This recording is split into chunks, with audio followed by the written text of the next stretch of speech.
Hey Courtney, did you know that the DOE has a Book of the Month list? No, I didn't. Anything good on there? Yeah, actually, you may be familiar with the classic tale about premarital sex and teenage suicide. Wait a second. That sounds like something they would ban.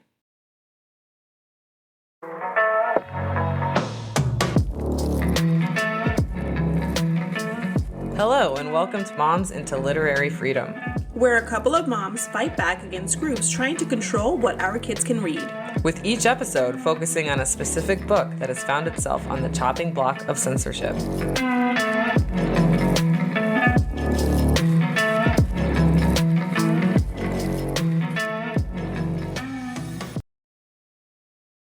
This episode contains descriptions of sexual assault, violence, and miscarriage. Please engage in self-care as you listen. So is that classic tale of premarital sex and teenage suicide Romeo and Juliet by any chance? You guessed it. And that, let's see. So there's a Book of the Month Club, which I didn't know about. And who's recommending these books? The commissioner, Manny Diaz. And Hillsborough County just restricted that, right? Yes. So I believe that's a county that has only excerpts allowed in class. Okay, so it's not like fully banned, but it's been restricted because of the legislation that's been passed. Yes. So again, very mixed signals that they're sending. Very.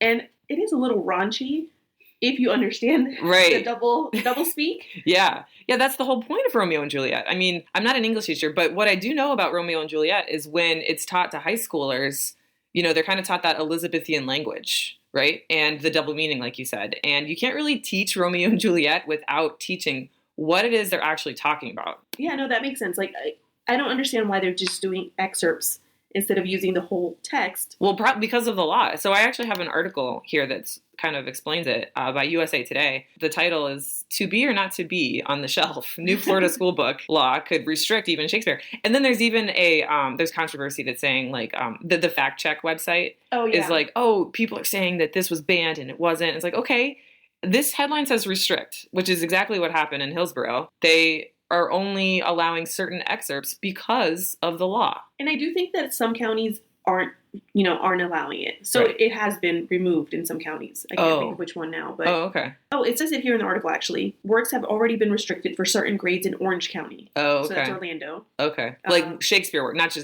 necessarily Romeo and Juliet, anything Shakespeare. Yes. So again, that's being removed. Yeah. So the article says, since the new law signed by Governor Ron DeSantis took effect July 1st, if a school district finds material that contains sexual conduct under the state's definition, it must discontinue use of the material for any grade level or age group for which such use is inappropriate or unsuitable. So that leaves the decision, it seems like it leaves the decision up to the district to decide. So Hillsborough seems to have made the decision that Romeo and Juliet is not appropriate for high school, which is ridiculous. And then the mixed message, because now the commissioner of the Department of Education is saying, let's read it. We recommend this for for grades 9 through 12. The sexual conduct provision is very vague, but let's kind of get into some of the quotes from Shakespeare because they're interesting to say the least. So the first act, scene 1, they're talking about fighting, right? Mm-hmm. And we don't need to get into all the details and everything, but Shakespeare was sort of like the king of double meaning. So like whenever he says sheath or shaft or sword, he's usually talking about his penis or someone's penis, right? Or like Cupid's arrow. The first scene, they actually discuss raping the women of the Montague family. So it's, most of it's this, what is it? Rivalry between the two families, right? Montague and the Capulet. Yeah. And so in the first scene, Capulet's servants are talking about what they would do. And they just go on to say, I will push Montague's men from the wall and thrust his maids to the wall. Thrust his maids, meaning... to rape. Yeah. And then he goes on to say something about maiden heads, right? 'Tis all one, I will show myself a tyrant. When I have fought with the men, I will be civil with the maids, and cut off their heads. Aye, the heads of the maids, or their maiden heads. So yeah, and as a teacher, when you're teaching this, you would have to explain what that means, right, in Elizabethan language. In Elizabethan language, maiden heads is virginity, right? And maid just means a virgin. And so here we have two men talking about killing the men, raping the women, cutting off their heads. I don't know what they mean by cutting off their virginity. I think it means just raping them, right? Forcefully taking their maiden head, which would mean raping and taking away their virginity. So either taking their heads or taking their virginity. Yeah. Or both, I guess. Maybe they... Raping and killing. Right. Yeah. So, all of this is up to interpretation, of course, but, this is a piece of literature that has been, analyzed over, for a long period of time. And so the consensus here is that these two men, as they're talking, are equating sex with violence and aggression. Did you see this one? Now art thou what thou art, by art as well as by nature. For this dribbling love is like a great natural that runs lolling up and down to hide his bauble in a hole. Ooh, he's hiding his bauble in a hole? Yeah. This is the image of the fool trying to hide his bauble in a hole also implies sexual intercourse. Romeo and Juliet is full of this kind of stuff. That one was kind of easy to... no explanation necessary. And then in another part of the play, Mercutio is talking to Romeo about... his old love interest, or is this still about Juliet? Who Romeo was in love with before, Rosaline. And Rosaline, she swore off men. She took a vow of chastity. Chastity.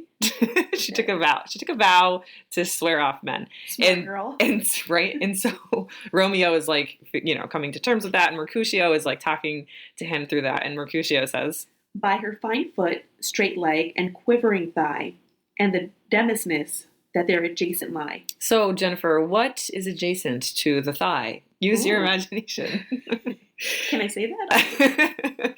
So yeah, I mean, it just goes on to continue. Which, if you're just reading it, it's not, it doesn't scream. Well, here's the that problem. It's super sexual, but if you're a kid, a high school kid, right, reading this, you're either bored out of your mind or confused as hell. Yeah. So if you're a good teacher, you're like, hey, I know what would get these kids interested in this boring and outdated piece of literature. Now, am I saying that Romeo and Juliet is a bad piece of literature? No, but it's really hard to relate to as a kid, as an adult, let alone a teenager, right? So going back to what I said earlier, high school teachers that know how to teach Romeo and Juliet are going to do a good job at translating it for their students, which is where the problem lies, because that technically violates the law of sexual conduct. But again, the law says, wherever the school district or school board deems it appropriate. Yeah, it's so confusing. And how do you teach it without these parts is what I'm struggling with. Right. Yeah. Like you said, how do they keep the kids interested in learning it? Because I find it boring if I don't, know what they're saying. Yeah.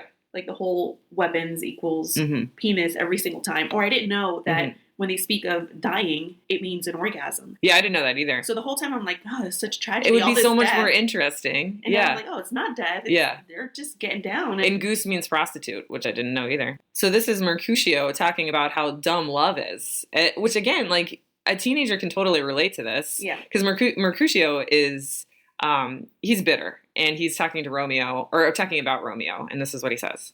If love be blind, love cannot hit the mark. Now will he sit under a medlar tree and wish his mistress were that kind of fruit, as maids call medlars when they laugh alone. Romeo, that she were, oh, that she were, an open arse, thou a poprin pear. So this is great literature. I mean, I love it. So he says, as maids call medlars when they are alone, or when they laugh alone, basically, women that are laughing about the fruit that looks like a vagina or a butthole, a cornhole. I think it looks like a butthole. A cornhole? Yeah, a cornhole. So go ahead and, if you're listening, Google the fruit medlar and, make your own opinion. We had to look it up to see what it would look like, because I think it looks like a butthole. Yeah, definitely. Yeah. And then the poprin pear. Poprin pear. That's a shaft with a huge set of balls. Yes. Those, I've never heard of that before. No, me neither. It's a very phallic pear.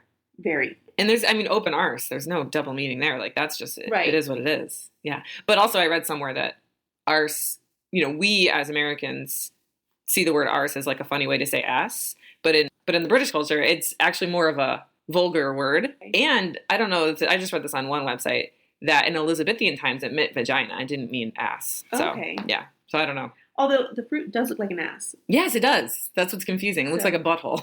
Yeah, not an ass. It looks like a butthole. Yeah. So anyway, there's some fun Romeo and Juliet for you listeners out there. Hopefully we didn't do it.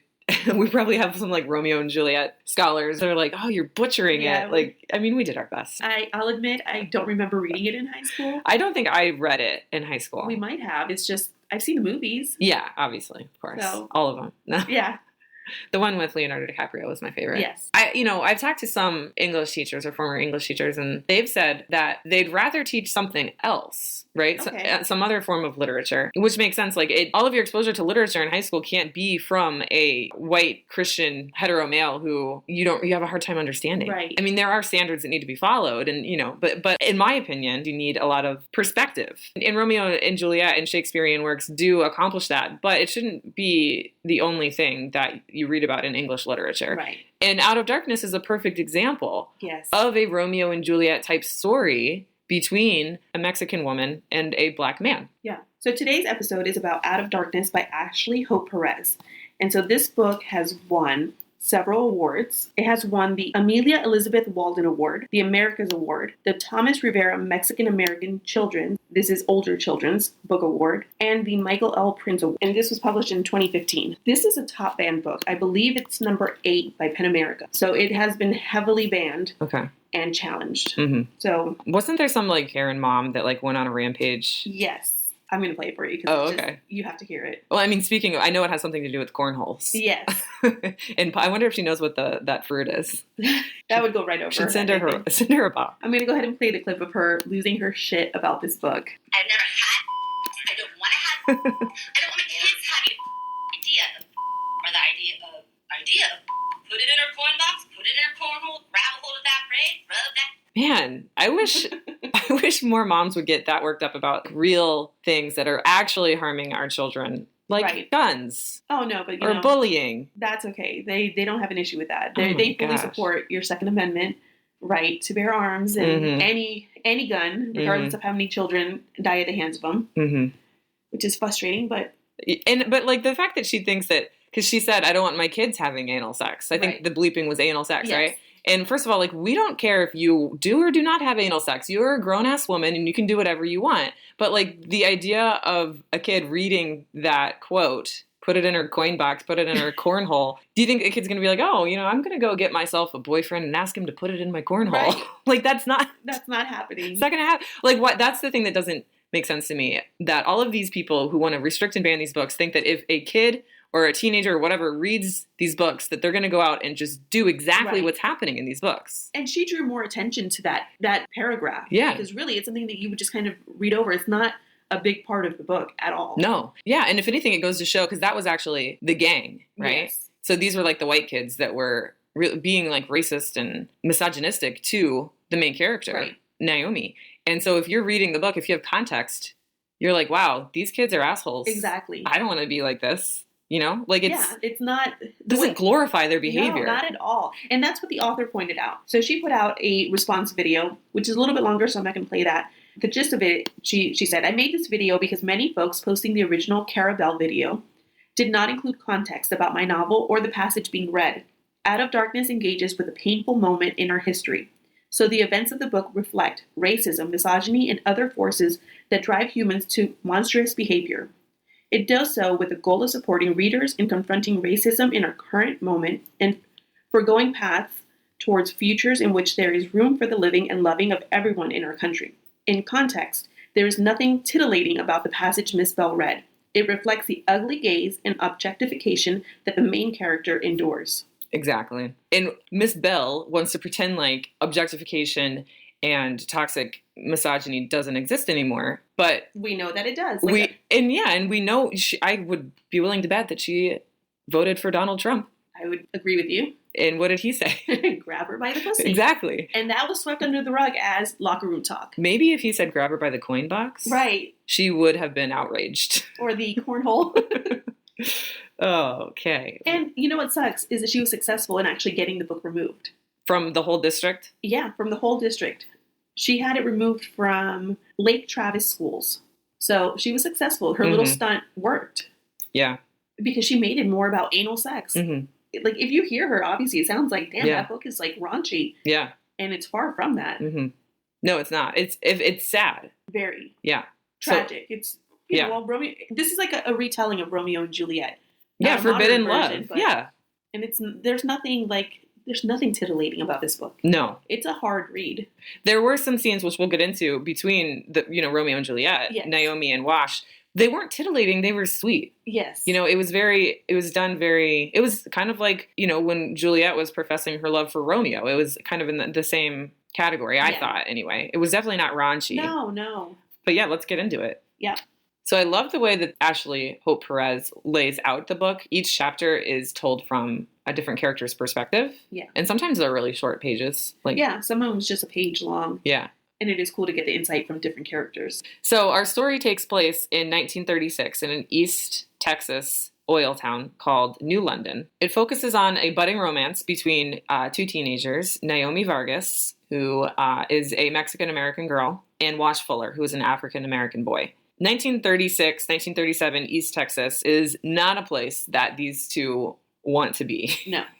But they found themselves here. You've got the Depression, the Jim Crow laws, the tripartite system of not just blacks and whites, but Latinos as well, who all have their own school. Yeah. Like there's not just a black school and a white school. There's a Latino school. Right. And I think it's important to mention that she is Mexican, but she's living now with her stepfather, who is white, and her half siblings, which are white passing. Yes. The twins. Mm-hmm.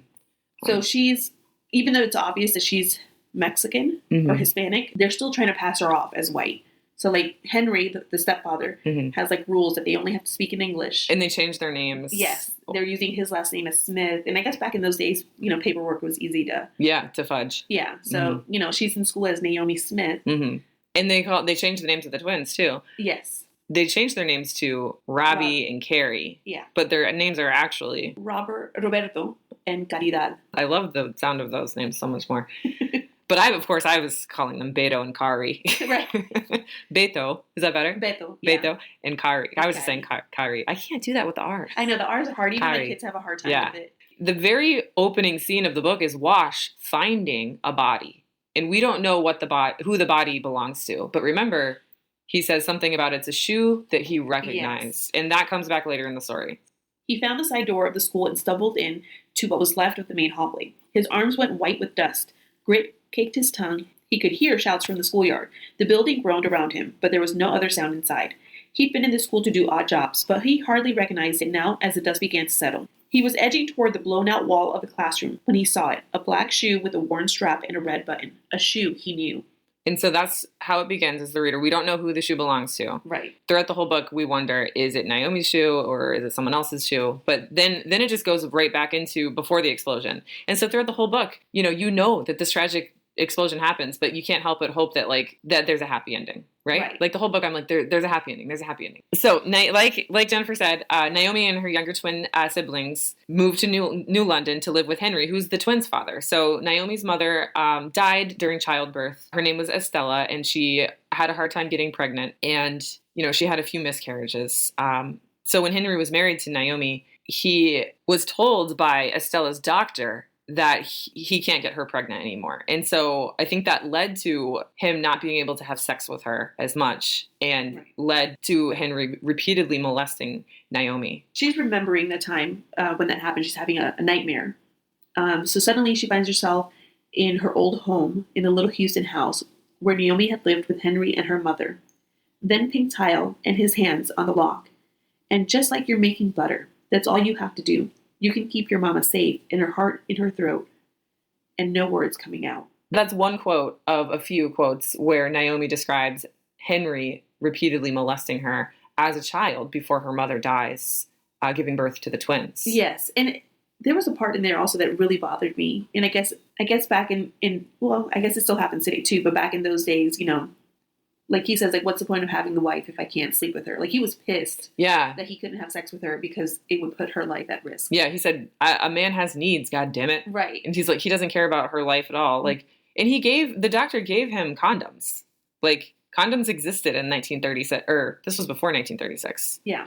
Whatever they weren't called condoms, but they exist. And, yeah, the doctor just very selfish. Explained how you could still have sex with her, but you can't get her pregnant because the pregnancy is what was... Right. She'd almost died like twice already. There are descriptions of the miscarriages, which Jennifer is going to read right now. So be warned that the next quote describes a pretty graphic miscarriage. Mama, Naomi shook her. In the moonlight, she could see pain move across her mother's face, and then she saw her reach under the dark, wet hem of her nightgown. Mírame, mi amor, her mother said. Just keep looking at me. Naomi tried to obey, but her mother's lips seemed almost white, and her eyes were wide and full of tears. Naomi looked down and saw what her mother had found between her legs, It was the size of a plum, but it had legs and arms that looked black against the white of her mother's hand. That was the first time Henry made her mother pregnant. That was the first baby she lost. And that happened 2 or 3 more times before she had got pregnant with the twins. And then she carried the twins till about 8 months. They were born about a month premature, and then she died. And that is when Henry left. Yes. Because, he's on top of being a complete dick to his wife. As soon as she dies, he abandons his kids and takes off. So this is obviously devastating for Naomi. Naomi and her mother had a very special bond. And Naomi was especially fond of her mother's braid. So she was going to go dancing, and Naomi wanted her to stay. And so she's asking her what she thought about her hair. And she said, I like it best en una trenza, Naomi mumbled. A braid? But why is that? Estella studied her. Don't you like mommy to be elegant? Naomi shook her head. Tears began to fall onto the lace. Do you want me to stay in tonight? Estella unpinned her hair and let it fall over Naomi's face. Here, you braid it for me. Later, they draped the ends of their braids over their mouths like mustaches and pretended to be mariachi singers. That was one of the good memories. The bad ones were edged with silence and blood. Estella's eyes gone glassy, her face gray. And between the good and the bad, there were others. Moments colored not so much by fear or danger, but by tiny heartbreaks. Thimblefuls of betrayal. Estella was a woman, not a saint, but at least Naomi had her braid. That's right. And so when she dies, she cuts off her braid and she gives it to Naomi along with the twins. And so she's got the twins and she's got her mom's braid in her guitar case that she keeps with her. And she doesn't let the twins look through the guitar case. No. Because that's her own memories of her mother. 7 years go by and Henry all of a sudden wants them back. He says he's owned up to his past mistakes and he wants to be a father to his children. He can give them this way better life in New London because there's this brand new school. It's the white school. But, Beto and Kari can go there because, like you said, they're white passing. But they have to change their names to Robbie and Carrie. Yeah. And they're not allowed to speak Spanish. And he promises Naomi that he won't touch her again. Of course, Naomi doesn't trust Henry, but the grandparents are like, you gotta go. Right. This is an opportunity for you. You have to take it. Because they but also, very humble. Yes. And also, it's the depression and they're constantly struggling to make ends meet. They have their own shop, the grandparents, and they don't let them have anything from the shop. Because, so they only get the bruised produce and damaged hands and things like that. Yeah. So they don't have any sort of luxury in San Antonio. So Naomi doesn't have a choice, and so she doesn't want to leave her siblings anyway. So she reluctantly goes to the all-white town as the only Mexican girl. Right. And they're horrible. I don't think I've read a lot of literature back of how Hispanics were treated. And I was like, these motherfuckers. Right. Because the narrative really pissing me off. There are a lot of narratives about how Black people were treated in the Jim Crow era, but there's not a lot about how Hispanic people were treated. Yeah, no, I was in the dark about it, so it was I was taking it very personal. Well, I don't think about the fact that there was a Black school, a white school, and a Latino school. Right. I didn't know that because it's not discussed. Right. They didn't have it, right? Because there wasn't enough. Yeah, I guess there wasn't. Yeah. But in San Antonio, yes, there was. Because she does describe the Latino school. Do I say Latino or Hispanic school? Well, I think in the book they just say Mexican school, right? Because at the time, people were just from Mexico, not many other. And especially in Texas. Yeah. So in Texas, they had Mexican schools for the Mexican people. And it was dirt floors, no books, sitting on crates. And this must be why, till this day, anytime someone sees, a racist white person sees someone Hispanic, they're like, oh, it's a Mexican. Mm-hmm. Everyone's why Mexican. Why the hell do they think everyone is Mexican? Right. That's a whole other can of worms.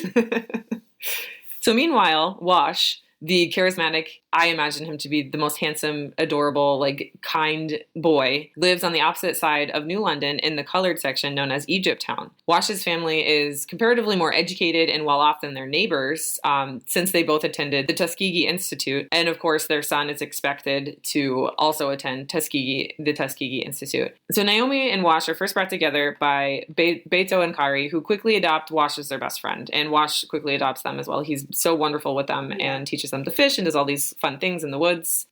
So here's a quote from when Henry, the stepfather, he doesn't like that they hang out with Wash. And so he says, don't like it, he continued, them running the woods with the N-word.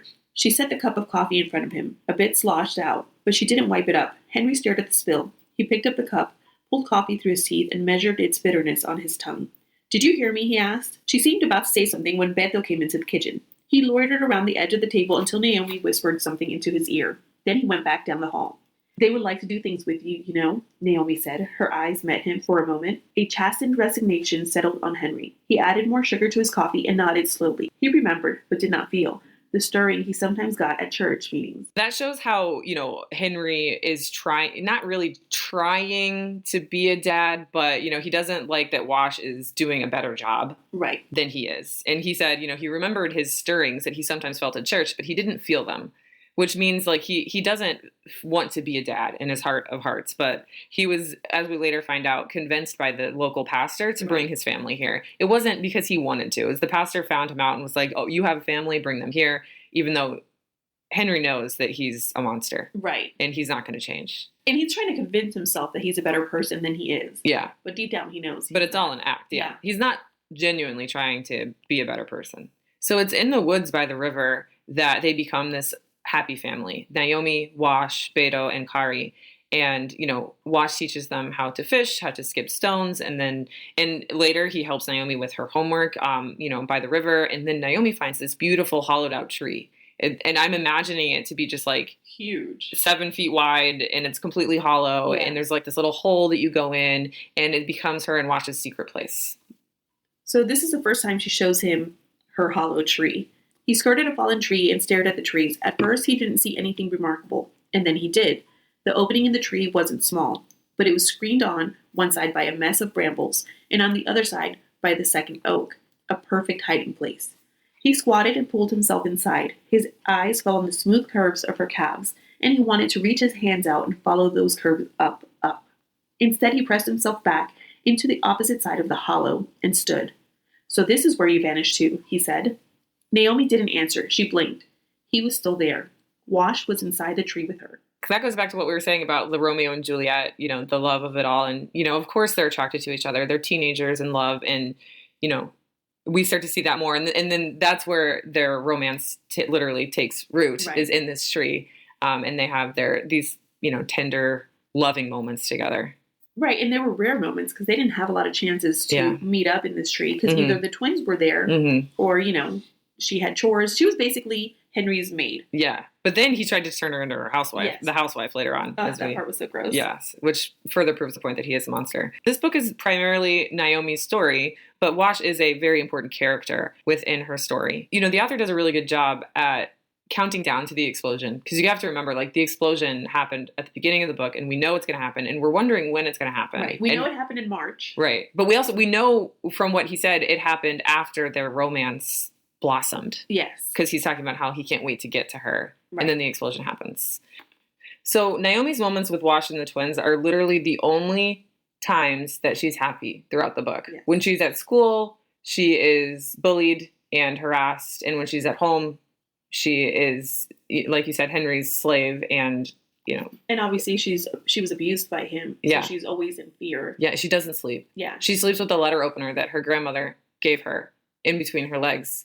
In case he comes in. And this was after the time he came home drunk and came up behind her. Pretended to mistake her. For Estella. But she knew that he knew that she was Naomi and not Estella. But yeah, so Wash is, her safe place. When she's at school, she's constantly being harassed and discriminated against. And so this is a chapter from the gang's point of view. The white kids. The white kids, yeah. We knew she was a Mexican the second we saw her standing there behind Tommy, in the doorway of our senior homeroom. It rolled off her in waves, like when someone's been slopping pigs or digging around sewer lines. She wasn't the first in the school. Oil field trash blew into town all year long, and a few greasers had come and gone from the lower grades, but we'd never had one in our class before. So they're all very, intrigued by her because it's the first Mexican that they've had in their class. And so the girls tend to be jealous of her because Naomi was very pretty. Like, the guys all thought she was hot, and the girls were rightfully so jealous. Especially Miranda. Miranda, yeah. She's Miranda Gibson was the rich girl at the school. Her father was the one who had struck oil in that area. She used to be poor, but now she's got money. Oh, that's right. And so everyone, they don't like her, but they pretend to. So this comes to the point where the boys are talking amongst themselves about Naomi, and this is what the lady had an issue with. The ranting Karen from earlier. The boys are talking, and the boys among us had no trouble getting past the plain clothes and laying down plans. Take her out back, we boys figured. Then, Hand on the titties, put it in her coin box, put it in her cornhole, grab a hold of that braid, rub that calico. The nicer boys among us thought, buy her ice cream first, dance with her once or twice. So that's what her whole problem was. Yeah. So she was being sexually harassed by the boys and just harassed. Yeah. And I mean, girls can be nasty. Right. Add in that she was a minority. It was. So we're going to look past the fact that she's being sexually harassed and discriminated against and get mad at the use of the word cornhole. Right. I mean, we're directing our anger at the wrong thing here. We're missing the point that books like this are shedding light on the sexism and the misogyny and the racism that still exists today. And by ignoring that, it's being perpetuated. And that's exactly what this ranting, angry mom is doing. Yeah. Obviously, it's relevant to the story to point out that these guys are jerks.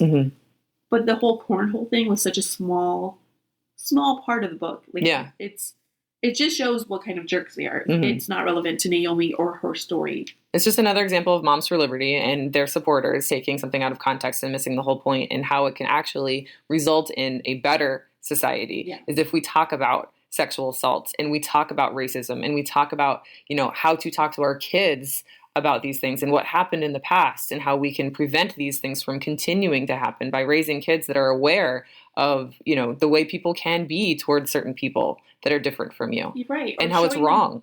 Showing them that speaking like that about women is not okay. It's not locker room talk. No. Cut the shit out. And like we said, it wasn't glorified. Right. It was painted in a very poor light. And I guarantee you, any teenage boy that read that would think, wow, these guys suck. Not, oh, I want to be like this. Unless they already are. And there's a reason that they already are. And they're probably not reading a book. It's true. Yeah. I mean, honestly, let's be real. Or because she said it's on page 39, they're going to go find the book and just read page 39 and then put it down. And then be disappointed because they thought it was going to be this raunchy anal scene. But it just says cornhole. So as Wash and Naomi's romance evolves, they come up with a plan, and they quickly realize, they have to run away if they're going to be together. Somehow or another, they get this idea to go to Mexico. Henry wants to marry Naomi because in his head, that would solve all his problems. He's attracted to her, and by being married to her, that would give him the okay to do whatever he wants with her. So he won't have that guilt or shame of abusing her. Not only that, the pastor is encouraging this. But I guess to the pastor's defense, even if he knew this, I don't think he would change. But I don't think he knew that Henry abused her as a child. That's true. But that doesn't, even if Henry didn't abuse her as a child, it's still fucked up to make your stepdaughter marry you. Right. Just because your mom's dead. The neighbor and everybody was like, oh, it's okay. Because you didn't grow up with him. Yeah. And she's like, it's the guy my mom was with. Yeah. Yeah. It's so fucked up on so many levels. And it's just because they describe Henry as this handsome older white man. And so it's like, oh, he's a handsome white man. What's the problem? Right. And they think, and she has to kind of play along. Naomi plays along because they've noticed that she's in love with someone. So they've assumed it's Henry. And so they're like, it's okay. It's not as taboo as you think. You guys didn't know each other. And so she realizes she's got to play along. Right. And so now she's realizing she's got to go, but she doesn't want to leave her siblings with him. That's right. And that's when she talks to Wash about it. And they hatch this plan to go to Mexico because Wash heard somewhere that, there was this place in Mexico where Black people were allowed to just be themselves, but he finds out later that that didn't work. No. But it was just this dream. But that's still, they still have this idea that they can blend in Mexico, which I think makes sense. Yes. Even for the time. If you just sort of slip past the border and you just live your life and you don't bother anyone, you probably could buy yourself a few years. Yeah. His uncle kind of mentioned it. The problem was that it was a group of Black people trying to make their own little town, and that drew attention. But he said, just two people kind of doing their own thing. Yeah. You can fly under the radar. Exactly. Just don't draw attention. So that's what they work out to do. And Wash, has this whole plan, and he starts saving money, and Naomi's been, saving money whenever Henry gives her money for groceries. She'll keep $1 here and there. And the idea is that they save enough for train tickets, drop the twins off in San Antonio, and then go to Mexico. Or maybe take the twins with them. They're not totally sure. Then the explosion happens. Yeah. Okay. And so they had a timeline, right? They were going to wait till after they graduated to get married. That's what she told Henry, and so that he wouldn't try to sleep with her. I'll get married, but I want it done right. Yeah. And all the meanwhile, the twins are, they're adjusting to their life. Henry bought them a cat, Henry keeps threatening to kill the cat, though, Yeah. if Beto doesn't start acting like a man. And so Beto and Kari are not, they're adjusting, but like they see their dad for who he is, which is a monster. Right. Because, he takes Beto hunting and forces Beto to kill this bird, and then Beto pees his pants, and then he like abuses him. And so it's just not a pretty scene. But they want to know more about their mother, I think, because they're in this like emotionally abusive environment. And so they keep asking Naomi to tell them about their mother. And then Kari gets pissed off. Right. And she ends up going into the guitar case that she's not allowed to be in. Right. Right. And so Kari is like, we didn't really talk too much about the twins, but like these twins are super smart. So smart. And they have this weird connection where it's like they can talk to each other. Yes, because when they went hunting, Mm-hmm. Patty already knew Yeah. that something bad had happened. Yeah. She like felt his emotions, Yeah. I think. And they mentioned like she had seen a picture. He'd already sent her a picture. Yes, So in like her they mind. had some sort of mental connection where Yeah. she could see or feel what he was going through. Which is really cool. Which, yeah. Yeah. I wish they would have talked a little bit more I know, about they that. only give you just a little bit, enough for you to be like, wait, is this like science fiction or what? Right.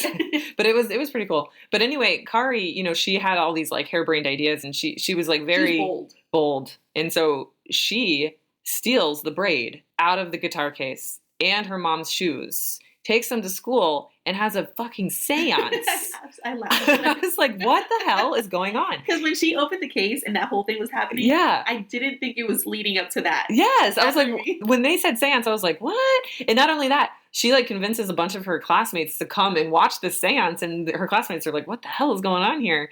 And then, of course, Naomi walks in and breaks it all up and is just like appalled Right. to see her mother's braid in the middle of this pentagram, which I would be too. Like, and so here's where the shoes come in, though. Yeah. Because Kari's wearing her mom's blue shoes. Right. She's wearing her fancy shoes. That don't fit. And so Naomi's like, go back to class. And Kari's like, well, I don't have any shoes. And so Naomi gives her black shoes. Right. And those are the shoes that Wash recognizes Right. at the beginning of the book. And that's when it clicked for me. Yes. And so then, Naomi's pissed, like really mad. And she sends everyone back to class. And she goes away from the building.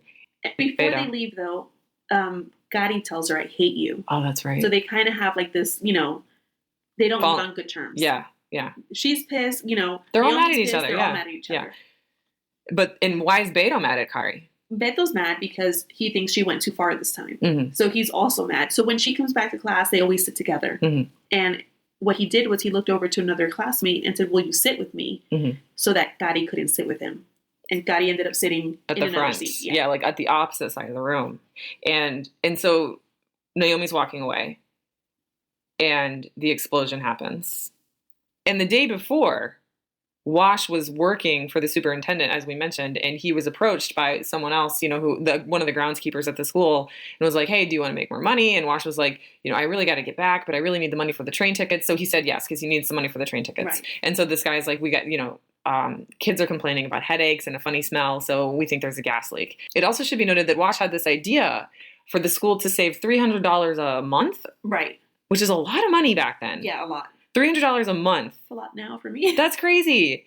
If they just switched to something called not natural, It was like the green runoff. gas. It's Right. called green gas. Okay. Yeah, and it was runoff. It was free. It was essentially free gas that didn't come from the It company. was like extra gas that Yeah. they just needed to burn off And to not contain it. Yeah, and so Wash helped like lay this pipe down to feed green gas into the school. They turn off the gas from the company, and they're just getting this free gas. Okay, and the idea was that that $300 could go towards the black school. Right, for books and necessities, because they didn't have anything nice in their school. They got like all the broken desks and all the books had like penises Yeah. on them. But there's a scene where Wash and his dad are talking to The superintendent and Miranda's dad. Yes. That asshole. We got to find that. We got to read that. He was also on the school board. So Wash and his dad are leaving the school after the school board member, Miranda's dad, the really rich guy who struck oil, was terribly rude to them, was racist, basically threatened Wash to never give him a job, to make sure he never had a job in this town again. And Wash is leaving. And of course, Wash witnesses his dad being very submissive. Right. And he hates that. And so he walks away. And as he's walking away, it says, Wash gave a dry laugh. Come on, Pa, he said. You were right. We're dealing with some cold, cold hearts here. Heck, it'd take an explosion to wake them up. The last words rang out through the thin January air. Wash and his father glanced back. They didn't see anyone on the porch, and Wash felt a wave of relief and then instant shame. He didn't want to be like his father, chained to guessers forever. But maybe it was harder to burn bridges and break habits than he thought. So now he's realizing, like, Yeah, I shouldn't have said that. Yeah, Miranda does hear him say that, and it comes back later on in the book. Yeah. So we're back at the beginning scene of the book where Wash is helping everyone else look for survivors amid this massive explosion. And he's already brought Beto out, right? Yes. Okay. And so Beto is like watching this scene unfold. And what does he see? He sees two men come out. And so it says, now two men were helping Deanie Edwards through the doorway of the school. He wanted it to be Carrie instead. He wanted it with all of himself. He wanted it even if that meant wishing for it not to be Deanie. Deanie with freckles and carrot-colored hair. Deanie who liked him. Deanie who had been sitting in Carrie's seat. Oh, that's so sad. That's one of the many examples of how all the characters take turns blaming themselves. Yes. Like, yeah. And it's just so sad because as you may remember, Wash was supposed to check all of the leaks. Right. But then don't we find out that it wouldn't have mattered because there was like an exposed basement, right? Yeah. It was the basement, and it was like underneath the basement. But they don't know that. So meanwhile, they're thinking, it was his fault. If I would have checked the second floor, if I wouldn't have switched seats with Deanie, or if I wouldn't have. Yeah.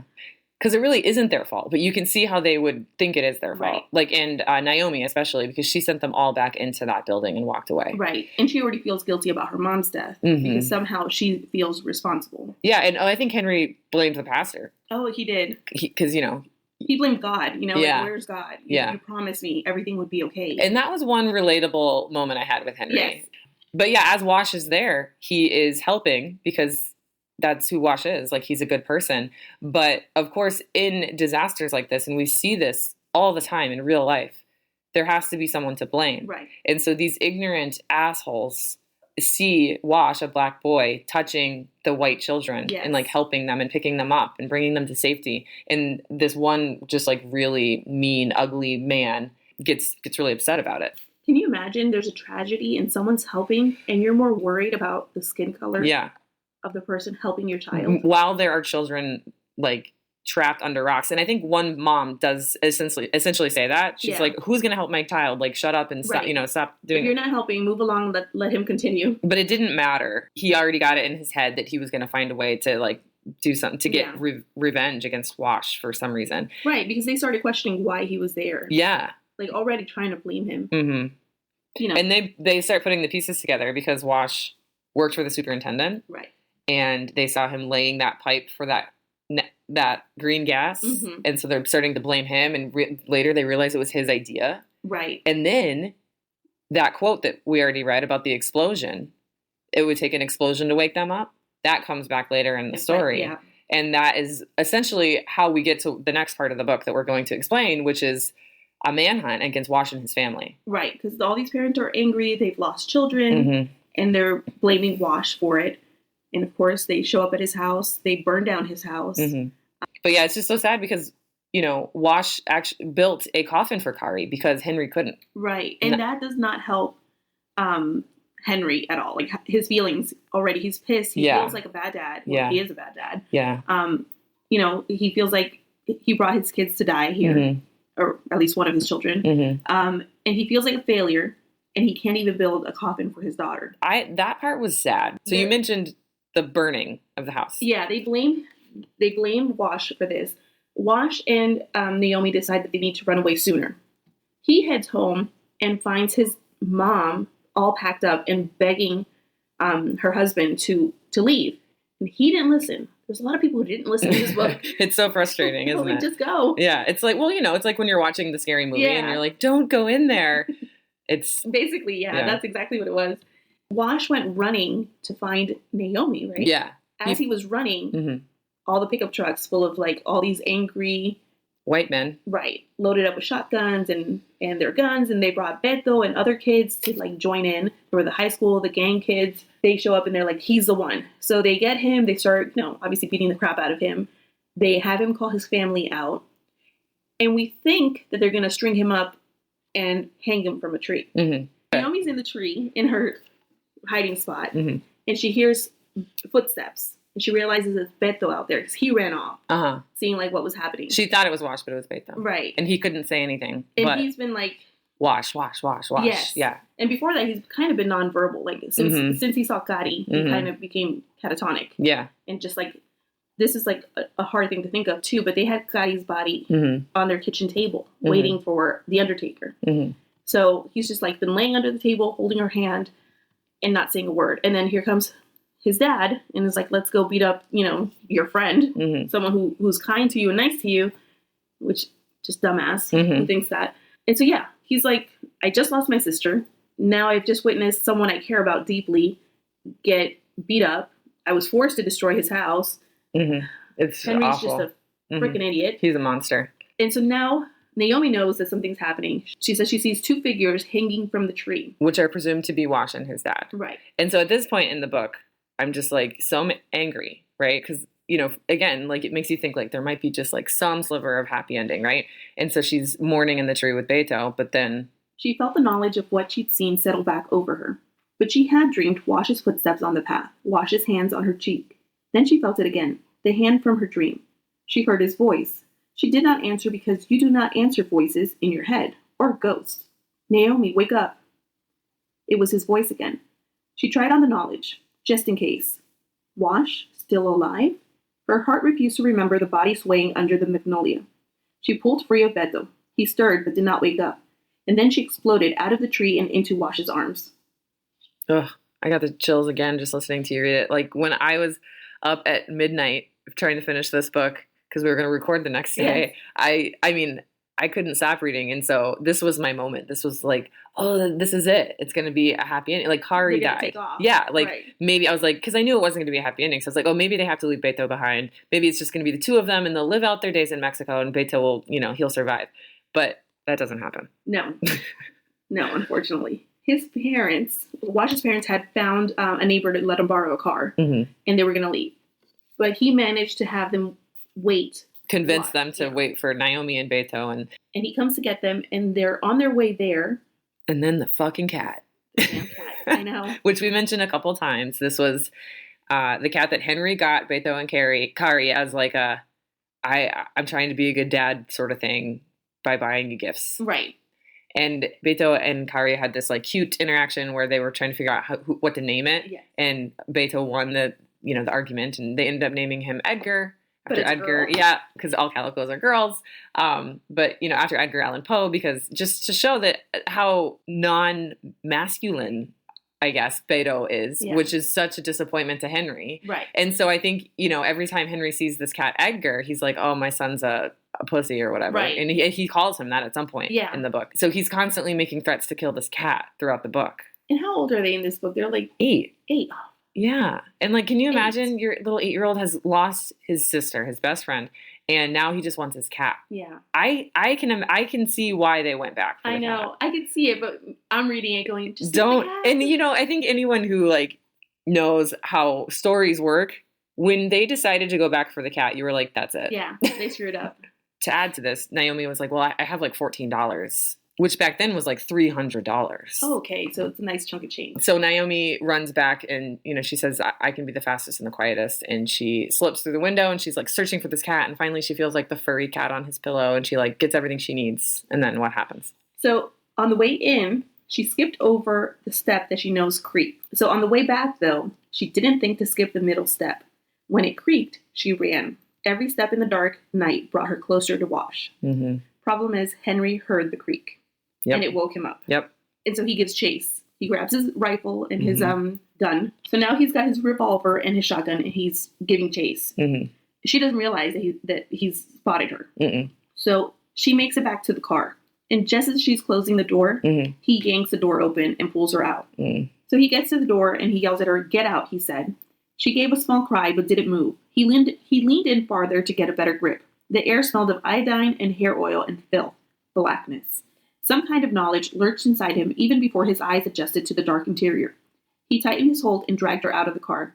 "Let her go." Henry knew the voice. There was movement in the car, and then he was face to face with the N-word boy, who should have been swinging from a tree. "Shut up," Henry spat at him and shoved him aside. "Listen up," in the car. "Kill the engine and then get your hands where I can see him." Henry trained the revolver on Wash and glanced back inside the Chevrolet.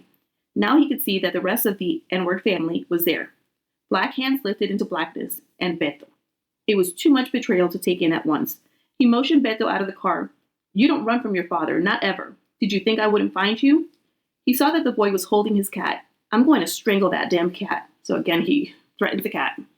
Beto stared up at him, eyes brimming. He didn't move. Please, Henry, leave him alone, Naomi whispered as she pulled against him and tried to put herself in front of Beto. Her yellow dress looked white in the moonless night. Hold still, he growled. Stay put. When she didn't listen, he wrenched her to the side hard, knocking her against the side of the car. He kept the gun pointed at Wash.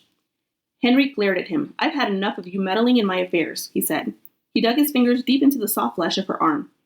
He liked the feel of her trembling under his hand. This is my family. We're not your family, Naomi whispered.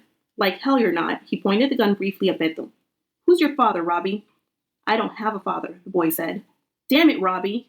Henry let go of Naomi and dragged Beto out of the car and slapped him hard. Naomi cried out, and when Henry turned to give her a dose, he saw that she had grabbed the N-word boy's hand. She released it, but he knew what he'd seen. At that point, Henry has the family, Wash's family, drive off. And he stays behind with Wash, Beto, and Naomi. So he takes them into the woods, and Henry forces Beto to tie Wash to a tree. And he has the two of them watch as he rapes Naomi and then beats Wash to within an inch of his life. Henry then gives Beto the shotgun, telling him to kill Wash or he will shoot Naomi with his revolver. Beto cannot, and he won't. And Henry shoots and kills both her and Wash. And at that point, Beto shoots Henry, killing him too. So that was a very brief summary to the very detailed and much longer passage that Ashley Hope Perez does a brilliant job of writing. And we encourage you to go out and read this book because not only that, but there are so many happy and like beautiful moments that Perez includes in this book, and it is worth it, for many reasons. But to read the book just for those happy scenes by the river, because she really does a good job at creating those happy scenes and like filling the reader with warmth and love. Which is why we were hoping that they would get to run away together and actually have like this loving family. Exactly. And so what I'm about to read next is not from the book. It is from a blogger from a website called aliveandnarrating.wordpress.com. And this was in 2016. So this was kind of a while ago. And there's no name on the website. So I can't credit it. I don't even know who wrote this. But it's really cool because, I think she wrote this. And she talks about, how upset she is at reading this scene, which I think we can all relate to. And she asks herself whether or not Perez could have written Naomi and Wash's endings differently. Like, could they have been a happier ending while still fulfilling the intention of shedding light on these painful narratives for Black and Hispanic people? And, could Wash have escaped with his life? Could Naomi not have been raped by her stepfather? Or would that have been a disservice to the narratives that Perez wanted to acknowledge? And I kind of agree that if it was written a different way, it wouldn't, like we said, it wouldn't have been realistic or that's it really. And that goes back to what we were saying earlier, it just wouldn't ring true, not to what actually happened back then. So, and it also kind of fits the whole Romeo and Juliet theme where they both die in each other's arms. And there's one quote where Wash has blood in his mouth from being beat up.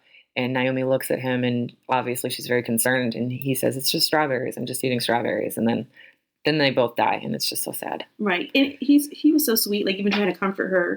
Like he's had the crap beat out of him twice now. And obviously he just saw her get raped. But he was still trying to comfort her. And he crawled all the way to her. Yeah. And then they died in each other's arms. And, it makes sense that this all happened because the whole book was just leading up to the possession and the domination of Henry over Naomi. It was sort of expected that because the whole book, he molests her, but he doesn't rape her until this very scene. And it's what we knew he was going to do all along. Yeah. I didn't expect him to do it in front of Beto. Yeah. And I know it's a little sadistic of me, but.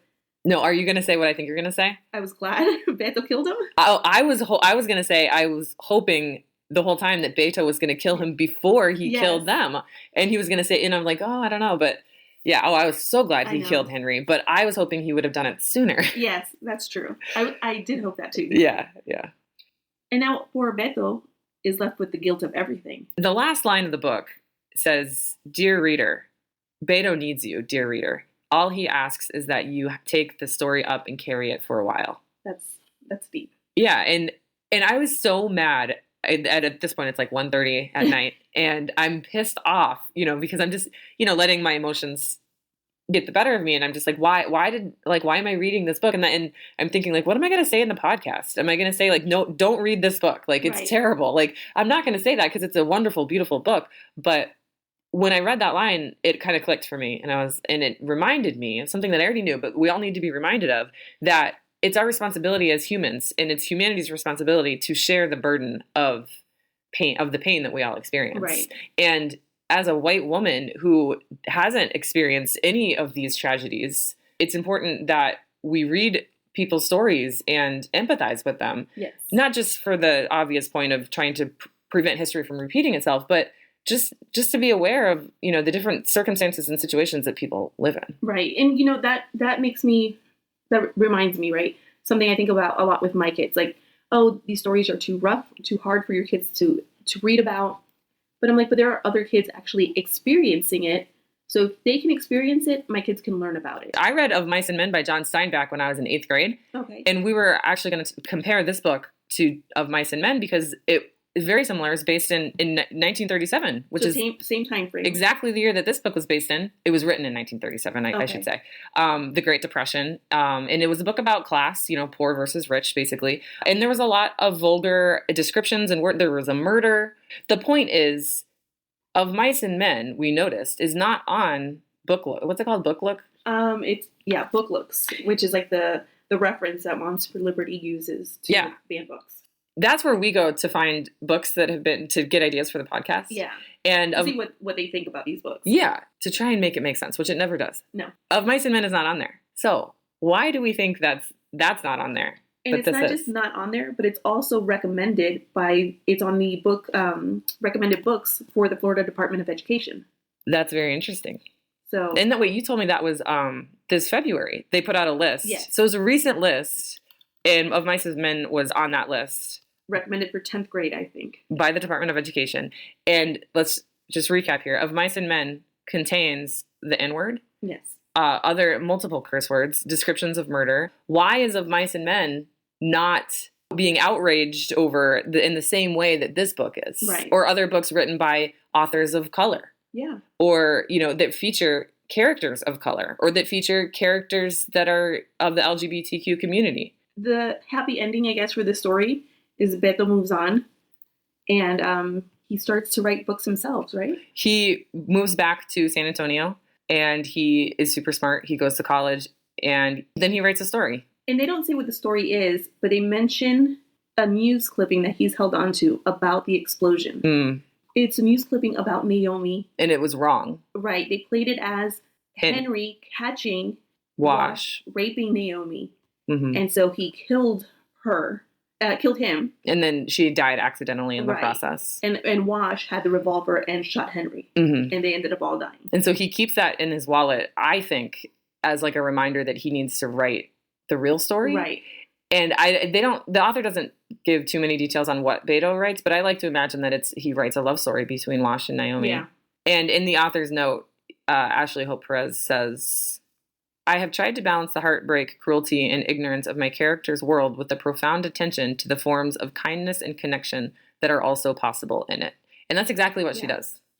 And it's really cool because the person who wrote this blog that I was sort of reading from, she wrote it in 2016, and the author found it and read about it and responded and wrote a comment on her blog. And she says, Ashley Hope Perez said, speechless with gratitude for the thoughts you've shared here. Few readers, apart from my wonderful editor, have so fully recognized the what, why, and how of this book. Thank you for understanding that I could not authentically deliver Wash and Naomi and Beto from this tragedy. I tried so hard to find a way out for them, but it wasn't possible in their particular world.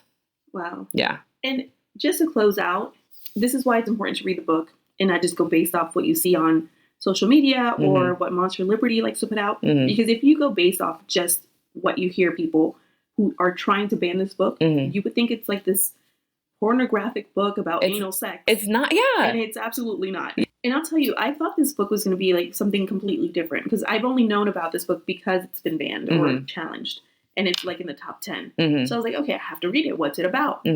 was not expecting that to be the story. No, yeah, I had no idea. Yeah. And now that I know, I'm like, are you fucking kidding me? This is why you're banning, like... It's a beautiful love story. And not just between Wash and Naomi, but between Beto and Carrie, and between Naomi and the twins, and between Wash and the twins. And it's a family love story, right. You know, of like finding a family in such hard times. That's our take on Out of Darkness by Ashley Hope Perez. So yeah, we got it out just in time, right? Yeah.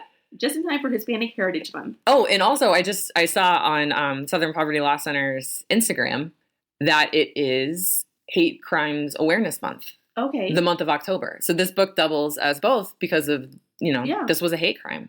Henry killing Wash, and it was technically a hate crime. Yeah. So. And what they did to the family home. Mm-hmm. All of that. To Wash's family, yeah.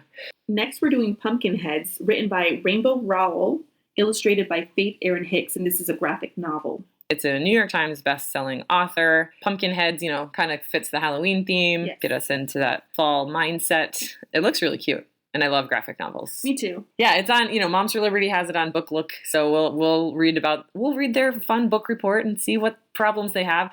Judging from the cover, which I know you're not supposed to judge books by the cover, but it looks like they have a problem with the romance between the black and the white character. Maybe. Yeah. Let's not go too much into it, though. Okay. We won't have anything to say next time. True. Well, that just kind of goes back to what we were saying about why Mice and Men isn't on there. Right. Of Mice and Men isn't on there. Because it's about a bunch of white characters. Do they have other classics on here? I don't know. We'll have to look. Yeah. I don't think they're concerned with classics because a lot of classics quite often are written by white authors. It just goes back to, you know, why certain books are recommended by the Department of Education, but in the same breath banned by, you know, Moms for Liberty and other racist groups. Yeah. Which brings us to our tagline. Oh, yeah. We got to end it. Don't ban books. Ban bigots.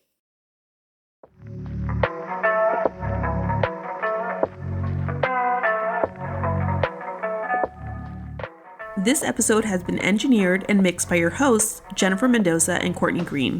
Be sure to follow our show on Twitter at Moms for Book Lib and Instagram, Facebook, and TikTok at Moms for Book Liberty with the number 4. And leave us a review on Amazon Music or Apple Podcasts, or you can rate us wherever you listen to podcasts.